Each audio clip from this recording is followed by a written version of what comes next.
Please like us, share and subscribe to Timeless Plus News channel by clicking on the subscribe button and notification bell below to receive all notifications. Thank you. Good day and welcome to Timeless Plus News channel. Thank you for visiting our news channel. As the race to the 2023 presidential elections gets tougher, promises will be made by the presidential aspirants.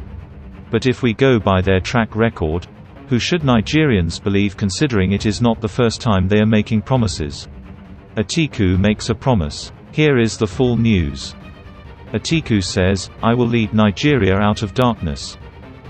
The People's Democratic Party (PDP) presidential candidate in the forthcoming general elections, Atiku Abubakar, has promised to lead Nigeria out of darkness by stimulating growth that will create jobs and wage war against hunger if elected into power.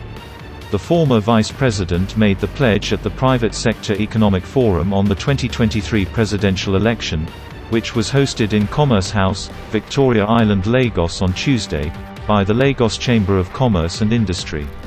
In an address presented by the president of the chamber, Dr. Michael Olawale Cole, he warmly welcomed the participants and enumerated the status of LCCI, which was established in 1888 as the foremost chamber of commerce and industry in West Africa, representing over 70% of private sector organizations in Nigeria. In his words, the president stated that, while the chamber is non-partisan, we are however interested in the economic agenda of the candidates and their plans to make a better Nigeria in the next dispensation. He promised that members of LCCI wish to contribute in setting a new economic order that can take the Nigerian economy from the doldrums, and re-emphasized that the gathering was necessary in order to fashion out new policy directions, institutional reforms and sound governance as critical elements toward creating a new economic order in Nigeria. In his presentation titled, "Nigeria Dresses in Borrowed Robes," the PDP presidential candidate, Atiku Abubakar used the opportunity to acknowledge the president and members of the chamber for initiating such an intellectual gathering where germane issues affecting the growth of the country are discussed. He stated how comfortable he was in the midst of captains of industry, entrepreneurs and businessmen and women, which, as a private sector person, it was like a home coming to him, which he simply defined as a meeting of like minds.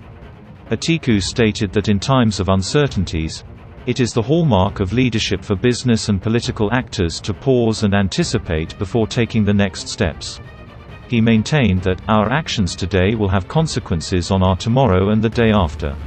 The former vice president charged the audience to take stock of the assets of the present-day government, if there are any, and liabilities, which will be huge, and take a position as the 2023 polls draw near. In his words, "It is also your responsibility to interrogate those who aspire to govern the country by assessing their understanding of the environment, their policy priorities and their strategies for dealing with a plethora of local and national issues from the mundane to the most complex." Atiku warned Nigerians not to allow political slogans to take the place of development plan. Hence, political propaganda on Facebook, Twitter and Instagram is never a substitute for proper socio-economic and political agenda. He maintained that the private sector remains the key to any government's development agenda, and any administration that wants to succeed must always listen to them.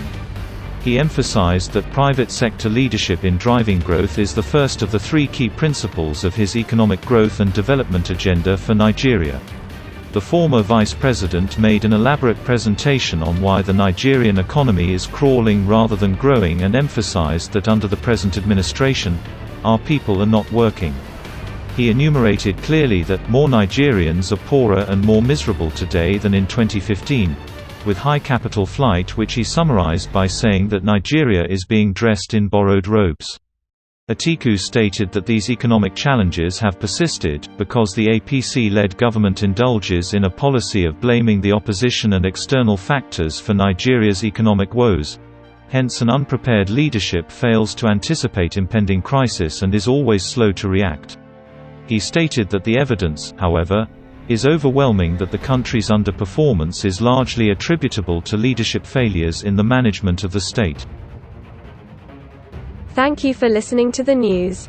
Please feel free to comment on this news in the comment section below.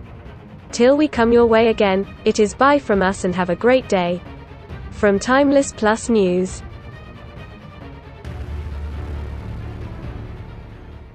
Please like us, share and subscribe to Timeless Plus News channel by clicking on the subscribe button and notification bell below to receive all notifications.